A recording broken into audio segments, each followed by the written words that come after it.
Ladies, gentlemen, please welcome QinQin.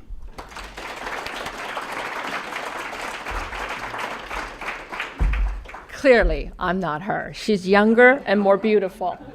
But I'm here to give you a little bit of background of what the Spring Bud program is, and for almost paralleling a little bit of what Scott talked about, which is rural education.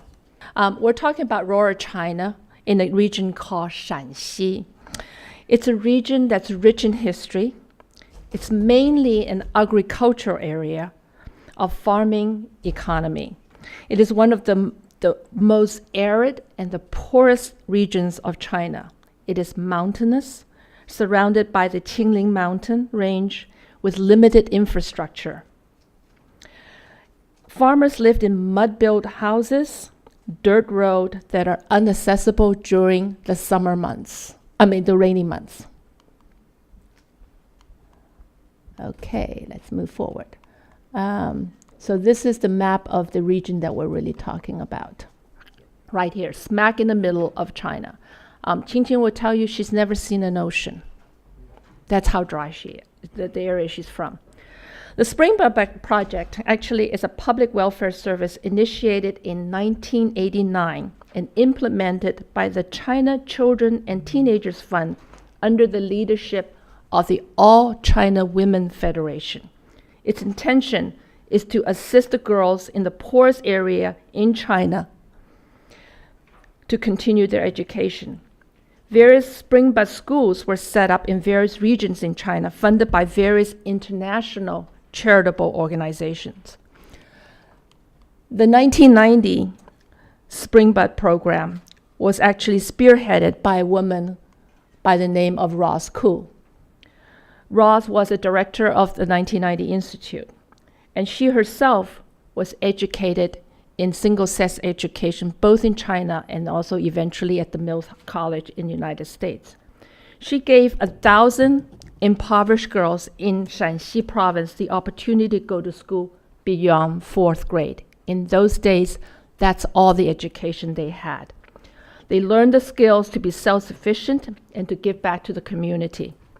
Ross basically took her passion and her perseverance and gave these ladies the opportunity to develop into leaders in their respectful fields. We originally were going to have 3 speakers here, QinQin, Ma Danying, and Li Juan. But because of logistic visa issues, only QinQin is here with us. You will not see a lot of historical old photos. These families were poor. Having a camera, having photographers, having pictures were luxuries. Please welcome QinQin and hear her story. Thank you.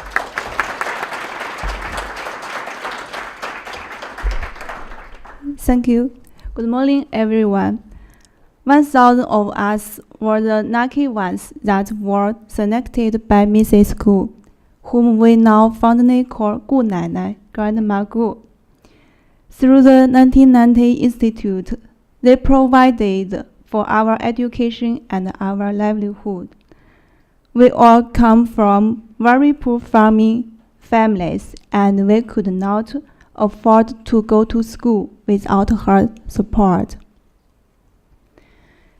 17 years ago, our homes and schools are very simple, and our remote region is isolated from the rest of China.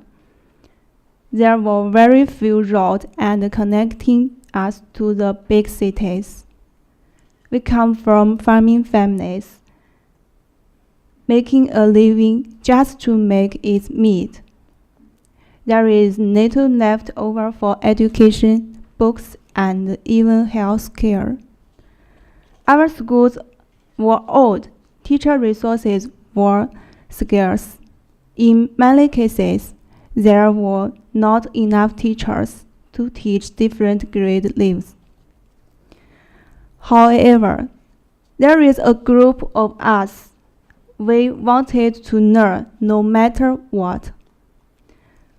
We are the lucky few who had the chance to study. this is our chance for a better future. Through the Springboard program, we were all given uniforms and shoes to wear. We had a chance to go to schools and spend most of our time studying. Many of us must travel far to go to school, spending time away from families and chores. But our families supported us and wanted us to continue. Without education, I would remain on the farm and would never have left villager or have a career. Grandma Gu supported us and had the goal of developing a whole child. We are able to travel to other cities which we never have dreamed of such an experience. We also had the opportunity to look forward a career. Mine was law. Danny was education. Li Juan was medicine. These are professions that none of us dreamed of, but this is a shortage in our own communities. We felt that these are professions needed. For me, it is a challenge I needed. I worked hard at the beginning and became a civil litigator, and I am now the youngest partner in my law firm.